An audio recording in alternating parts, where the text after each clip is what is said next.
అండి, welcome to my channel నీతో చెప్పిన. మీరు మా ఛానల్ని ఫస్ట్ టైం చూస్తున్నట్టయితే తప్పకుండా సబ్స్క్రైబ్ అవ్వండి, ఎందుకంటే మేము రెగ్యులర్గా ఎమ్మీ రెసిపీస్ షేర్ చేస్తుంటాము. సో ఇవాళ నేను మీ అందరితో అరటికాయ 65 భోజనాల్లో రెస్టారెంట్స్లో పెడుతుంటారు కదండి. సో అది ఎలా చేయాలో చూపిస్తాను.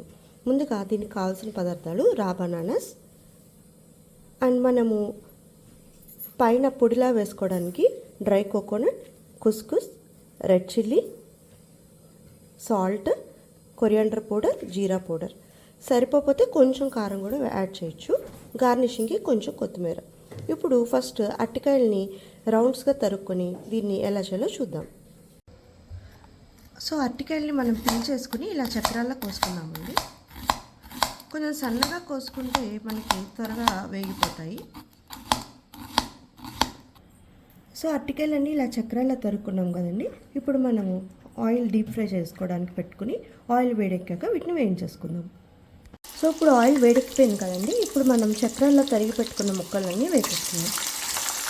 ఇవి వేసుకుని లైట్గా సాల్ట్ వేసి మూత పెడితే త్వరగా మగ్గిపోతాయండి.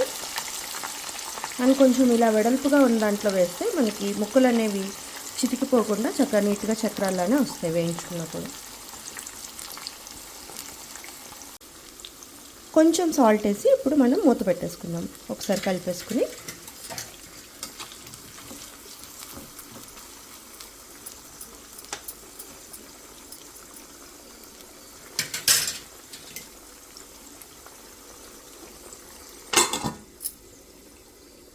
ఇప్పుడు ఒక 10 మినిట్స్ వదిలేస్తే మనకి ముక్కలు అనేవి చక్కగా ఉడికిపోతాయండి. ఒక 10 మినిట్స్ తర్వాత చూద్దాం. సో ఇప్పుడు మనం ఇంకో పొయ్యి మీద కుస్కుస్, రెడ్ చిల్లీ డ్రై రోస్ట్ చేసుకున్నామండి.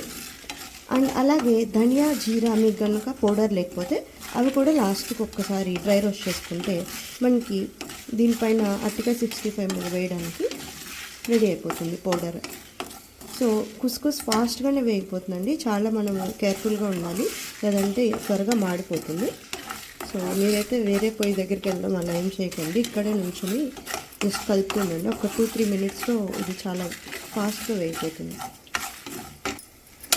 ఇప్పుడు ఇందులోనే మనం ఇందాక చూసిన డ్రై కోకోనట్, మీ దగ్గర కోకోనట్ పౌడర్ హ్యాండీ ఉంటే అది కూడా వేసేసుకోవచ్చు అండి. సో ఇవన్నీ డ్రై రోస్ట్ చేసుకుని చల్లారాక ఒకసారి మిక్స్ చేసుకుందాం. ఇప్పుడు మనం ఇందాక డ్రై రోస్ట్ చేసి పెట్టుకున్నాం కదండి, అవి చల్లారిపోయాయి. దీన్ని ఒకసారి మిక్స్ చేసేసుకుందాం. దీనికి తగినంత సాల్ట్ వేసుకుని మిక్స్ చేసేసుకుందాం. చూసారండి, ఇప్పుడు మనము ఇలా చూసారండి చక్కగా గ్రైండ్ అయిపోయి ఎంత కలర్ఫుల్గా వచ్చిందో. ఇప్పుడు దాన్ని మనం ఇందాక తీసి పెట్టుకున్న ఫ్రై మీద వేసేసుకుని ఒకసారి మిక్స్ చేసేసుకుందాం. ఇప్పుడు ఇందాక మనం వేసుకున్న మిక్చర్ పైన కొంచెం కొరియాండర్ పౌడర్. ఇది మీరు కనుక డ్రై రోస్ట్లో వేసుకుంటే అది కలిసిపోతుందండి. మేము సపరేట్గా చూపించాను కాబట్టి ఇప్పుడు ఇది విడిగా వేస్తున్నాను. సో అవి కూడా వేసి మిక్స్ చేసుకున్నాం. చూసారండి, ఇప్పుడు మనకి